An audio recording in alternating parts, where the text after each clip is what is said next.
Hi, this is the Magnificent Midlife Podcast, and I'm Rachel Lancaster. This is where we celebrate women in midlife and beyond. We challenge the status quo and bash those negative stereotypes about being an older woman. We're not over the hill at 40, 50, 60. We're just getting started, and the world needs us now more than ever. I'll be talking all things midlife, about issues that matter, and sharing fabulous stories of amazing women doing very cool stuff. Now is our time. Hello and welcome to the summer season. This summer I'm going to be digging into the archives to share some of the gems that I have in the Magnificent Midlife podcast vault. And for the first one, we're going all the way back to the very beginning, the very first episode with the rather magnificent Suzi Grant, author of the brilliant book Alternative Aging. She has a very successful YouTube channel, which she didn't actually have when I interviewed her. She has a brilliant blog called alternativeaging.net. She's an Instagram star. She's been all over the press and she's an all-round wonderful, inspiring lady. So enjoy my conversation with Suzi Grant. Welcome, Suzi. Thank you. And let's wave to everyone. Hiya! Because that's what I do on my YouTube. I wave like a lunatic. And on Instagram stories, I'm a bit of a waver and a nutter. It's right, I'll wave back. Hello. Yes. Hello. Lovely to see you, Rachel. Absolutely awesome. And I think this is amazing. Thank you. I've been wanting to get Suzi on here for a long time, so I'm terribly excited that we've managed to schedule it. And I'm going to kick off straight away with asking her about her blog, Alternative Aging, which is brilliant, absolutely amazing. You need to go and check it out, all sorts of resources. But tell us, how did you come to set it up and why? Yes, good question, and a long answer coming up. Shameless plug coming up, because it just happens to be with me. But 12 years ago, following my TV and radio career, I needed a gentler life, and I was very lucky to get a book deal with Penguin. And Alternative Aging was my third book. And that's when I moved to Brighton. I thought, well, I don't need to stay in London to write books. Let's move to the seaside and have a different life and dress up in what you like and be alternative. And I thought of the title, so it's mine. And the book is now 12 years old. So such is the success of the blog that Penguin have asked me to re-edit it, which means rewriting something on nearly every page. That's how much things have changed in 12 years. So it's hard work, but it will be republished probably beginning of next year. And the blog was born out of that because I literally retired at 60. I had been a broadcaster on screen, on the radio, most of my working life. I then trained as a nutritionist. I then wrote 3 books and practiced as a nutritionist and saw hundreds of clients, both in London and in Brighton.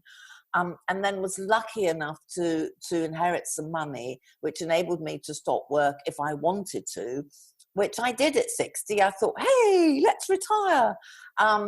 And I sort of did up a house for the one I'm living in for the first 2 years. And a dear friend of mine in Paris said, you're going to get bored. Within 2 years, you'll be looking for something else to do. And he was absolutely right. I tried film script writing. I did a course. I tried novel writing.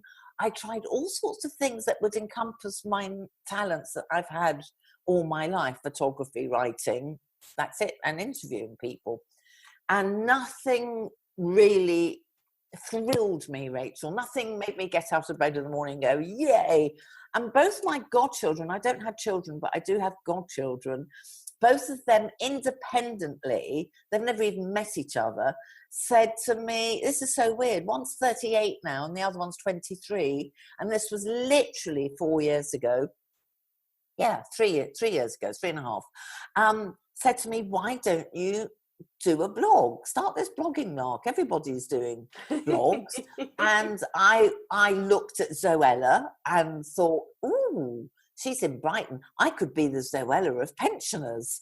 And, the idea was born. I went to see Advanced Style, the documentary. I'm thrilled to say now, fast forward 4 years, that Ari Seth Cohen is now a friend of mine. I know him well. I know a lot of the biggies in Advanced Style because I've, made it my mission to go meet them if I'm in New York. And you've met one, Sephora Solomon. So I met her at a conference.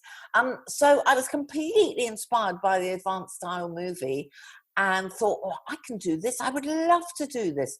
There's nothing that comes more naturally to me than dressing up, interviewing people in the street, stopping people in the street, photographing people in the street. And now 3 years on, I'm thrilled to say the blog's a huge success, sharing my thoughts and experience on nutrition, health, lifestyle. Travel is the most popular, and my vintage fashion, because I love buying vintage and recycling as much as possible. So all of that has grown into a very happy blog with fantastic followers and people who are just so good at engagement and commenting. And they're like, this, it's like our own little tribe. I have my own little tribe. They smile at me. If I meet a lady with vintage glasses on of a certain age, even in London, and I'm getting off the tube and she's getting on, we smile at each other. Oh, how lovely. That we're not invisible. We are well over 50 and we're strutting our stuff. And that happens everywhere now. People stop me. I went to the theatre and was stopped by a youngster. Please, can I take your photograph? And I'm like, why? Well, because of what you're wearing. Because I'm old and old people aren't supposed to. No, you're older. I'm older, but I'm not older. supposed to look like this in my late 60s. I'm not supposed to be colourful. Who says? Well, exactly. We're here to change all of that. Absolutely. So that's the story. Oh, it's absolutely amazing. And tell us about how you got in the New York Times style section as well, because that was amazing. Well, I don't know how that happened. I can't remember. I think both of them came through Instagram. It was, I'm sure it was. You'd hashtagged something, hadn't you? And you'd put a picture of you. I don't know, was it vintage? It was vintage style or ageless style. Yeah, something like that. Some hashtag connects. I can't tell you now without looking it all up. But it was something along the lines of stylish 60 or over 60 style. I think it was ageless style. Yeah, I think it was something. Yes, and somebody at the New York Times was having a little look, and up I popped, and I was so thrilled to be in the New York Times, and it's still that was incredible on my website. And then, of course, there was Instagram. Yeah. Which really, really thrilled me. One of the because you did the Instagram account. The Instagram interviewed me. I mean, it was just like that. They wanted unusual people, and they would do it. Perfectly Me. The whole hashtag was called Perfectly Me. I didn't apply to them. They found me, and they were finding people. Disability, blind parachutist, oh my goodness, as many people as they could to prove that Instagram isn't just about 22-year-old nubile models, it's about everybody. So, and he found me not through my fashion posts, but actually through a recipe post. So that's what he remembers. He found me on some recipe and then had a look at my feeds, and I take great pride in my feed. As you know, that's the thing that I've worked on the most photography-wise and image-wise. And he interviewed me, and the interview appeared on Instagram. And the weirdest thing is that I'd forgotten all about it. And I was watching a Q&A with a group that I've joined that does photography e-courses, and it's very much Make Light. It's very much my little group, lifetime membership. And I was listening to a Q&A, and suddenly my phone was going ping, ping, ping, ping, ping, ping. And all my friends were alerting me to say, you're on Instagram. And I had to tell them live on Make Light. They were so thrilled. It was like 700,000 likes. And my 700,000 likes. I mean, I think the screen grab was 600 and something. Anyway, it was an awful lot of likes. And I Oh, it was just phenomenal. It was so exciting. And it changed my followers. I mean, it increased them from literally 3,000 followers to 9,000 overnight. And it's taken 18 months to build another 2,000. So for anyone watching this Instagram, please don't be despondent. It is slow. And the most important thing, if you're working with brands or want to work through Instagram, is to remain authentic. And the one thing, I've got an authentic badge from a New York company that puts bloggers and brands together. And it's really, and the more I listen to podcasts and the more I watch videos, the more I hear, don't buy followers, don't fudge it, just make sure you're utterly authentic, and all that brands are looking for is engagement. So yes, it's taken 18 months to build 2,000, and I tripled overnight thanks to Instagram. So it's like when I did my my Woman's Hour interview. Yes, exactly. The spike in people coming to the website and signing up on that day was just incredible. It was just amazing, more than I'd ever had before, just from having done, one. It's amazing. That's what we need to do. Lots of marketing, lots of being out there, and getting the word out is so important. So that was a very, very lovely peak for me. That was just, I can't believe it's 18 months ago. November before last. Wow. No, it's not 18 months, but it was November 2016. But I love as well, because you're kind of a poster child for somebody who's a little bit older but is embracing technology as well, because I think as we get older, I love technology. I love technology. Me too. I love social media and all of that. But a lot of people are not so keen, and they're quite nervous about it. And yet you've embraced it and had enormous success.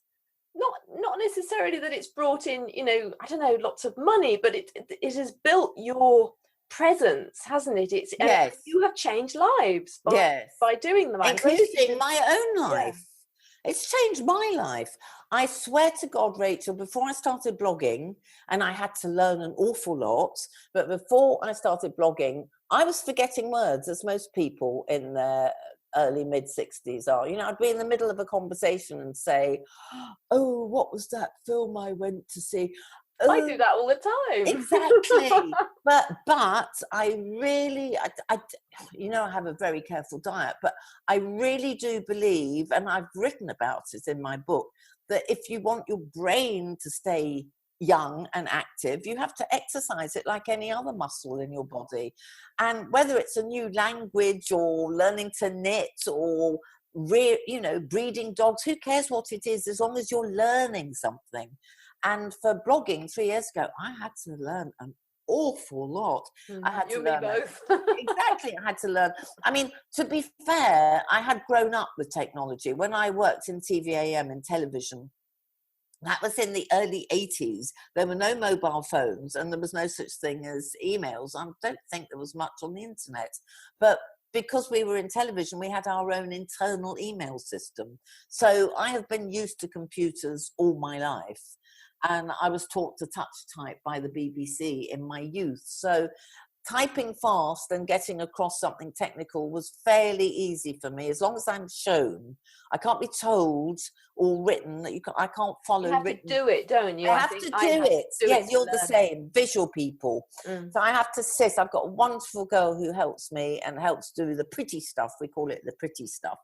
And she will sit with me, and so she taught me how to use Squarespace, how to get in the back end, how to do a newsletter, how to do, everything had to be taught, but it didn't take long. And like everything, it's practice. And I also had to learn, even though I was a good photographer and I've got the eye, as I call it, I know how to frame and make it look gorgeous. And I used to sell photos, when they were in slide form. And I worked in TV. So all of that comes naturally to me. But I was absolutely crap at taking pictures of food. I was so crap. I would literally put if I was talking about coconut oil, I'd put a coconut jar on the table and take a picture of it. Like everybody does in their early days. That's what I do. Yeah. Well, I did a course with Make Light on Beautify Your Instagram, and it was like a whole new world. It's probably, that's the happiest I've ever been learning something to do with blogging. Oh my goodness, that was 2 years ago this summer. I loved it, Rachel. You know, you would have homework every week, and I'd be out in the garden using the decking and putting straw under eggs and a little wire chicken rather than just an egg. And you know, coconut shot was so much better once I stuck a spoon in the jar and got a real coconut and opened that. You know, obvious things, but I just think it's really changed my life. But you've really embraced your creativity as well, haven't you? And you've expanded your creativity, which I think is so exciting. It's so exciting because it's all the things I've done all my life, and they've all come together. I've always loved bright colours. A friend, my godson's mum reminded me that even though on TV we had to be fairly straight and I always had to wear a jacket, albeit they had to be bright jackets for breakfast television, you know, it was still fairly straight, but I bought a bright pink fake fur floor-length coat in Camden Town in 1982. So I was obviously always a bit of an exhibitionist. I also, you're going to love this one, I used to wander into pubs in the wild 70s when I was in advertising with a carrier bag with a wig in it and all sorts of props. And if anyone put Rod Stewart, Do You Think I'm Sexy on the jukebox, I can't believe I did this. I must have been very drunk. I used to put a wig on and clothes on and do this whole dancing thing in the pub. So I've obviously always been an exhibitionist, but it was sort of toned down due to a serious career. Oh, and a serious partner. He wasn't much fun. He didn't like me being too exhibitionist. And then I found myself again by moving to Brighton, where it's, you know, you're allowed to be a bit mad. You see men rollerblading in their 70s along the beach. That's not unusual. They're kite surfing. They're surfing. Same in Byron Bay in Australia, where I spend as much time as possible. The men, I'm going to go on about the men, because you take it for granted women do their best in their 60s and 70s and 50s. They all look great and they're slim. The men in Byron Bay in their 50s, 60s, 70s and 80s are unbelievable. There's not one pot belly amongst them. Not one. So that's the place to go. Because they live out, you know, unfortunately there are not many single ones. But they're all fit. They're brown as berries. They surf, they skate, you know, they're just energetic.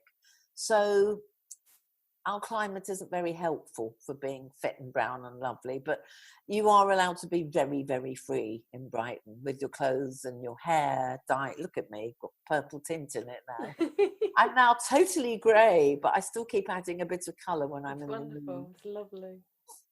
But I mean, it's all about mindset, isn't it? I think that you are also the embodiment of that it's about how you choose to live and how you know, what you choose to do and what you know, approach. I mean, you've talked a little bit about your diet. I know, you know, and you've written for the Mutton Club about the kind of food that we should all be eating as we get older. So I think it's really about, I see you as putting in place, you've planned it, you've been proactive about how you want to age, how you want to alternatively age, haven't you? Absolutely, and even more so now because there's so much. It's why I'm so excited to rewrite some of the book.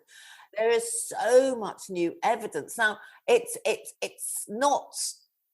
not at the end of you can't say this is scientific evidence, because the leading professor in longevity, Dr. Walter Longo, I don't know if you know him, but he's the one who introduced the 5-2 to Dr. Michael Mosley and therefore to this country. The 5-2 diet?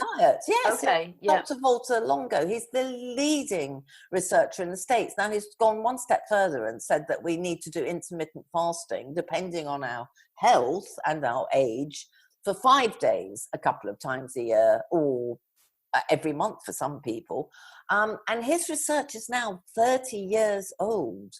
And he and many others that I listen to on podcasts or read doctors are pretty sure that there's no reason why we shouldn't live to over 100 in good health.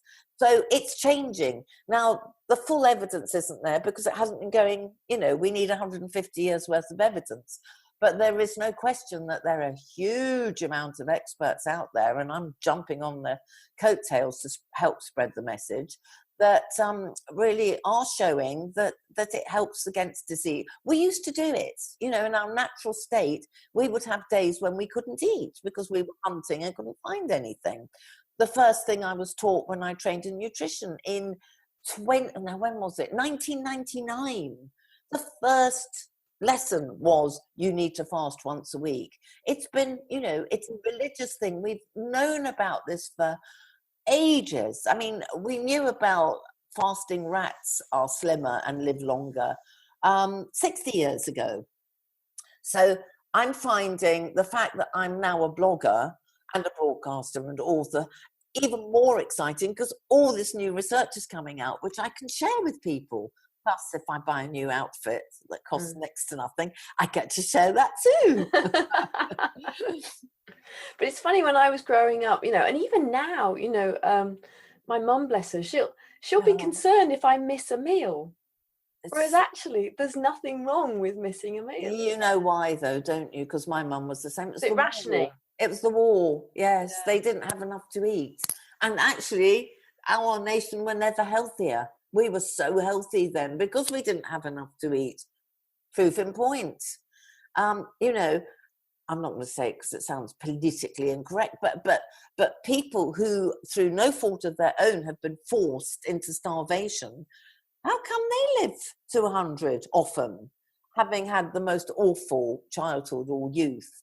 It's there's something in it. There's a lot in it, and I'm helping to spread the word.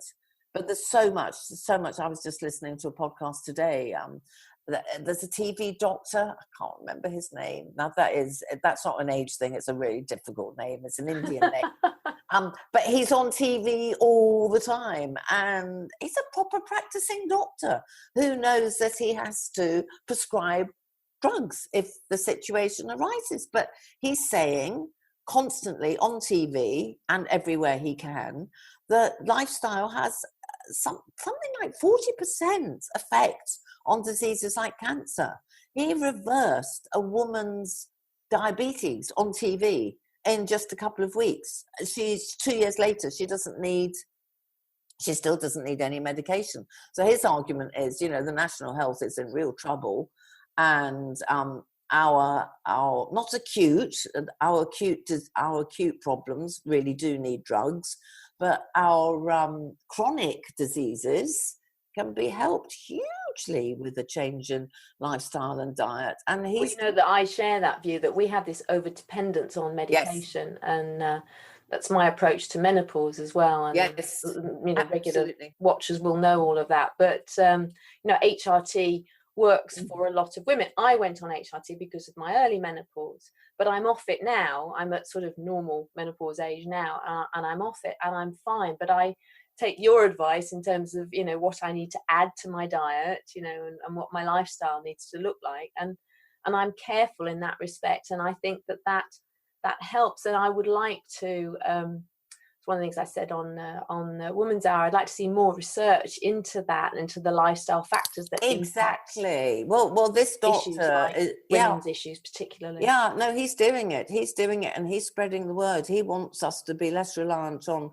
prescription drugs and more reliant on changing our lives, because you can. You've proved it. I proved it.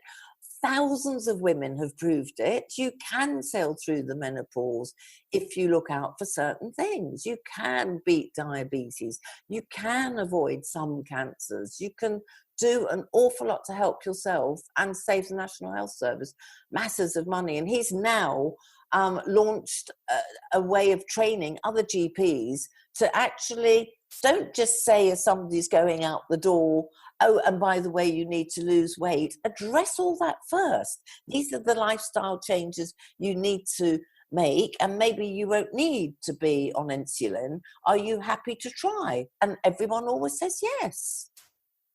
It's very interesting. And it's that I get so frustrated that we don't take that holistic approach to our health.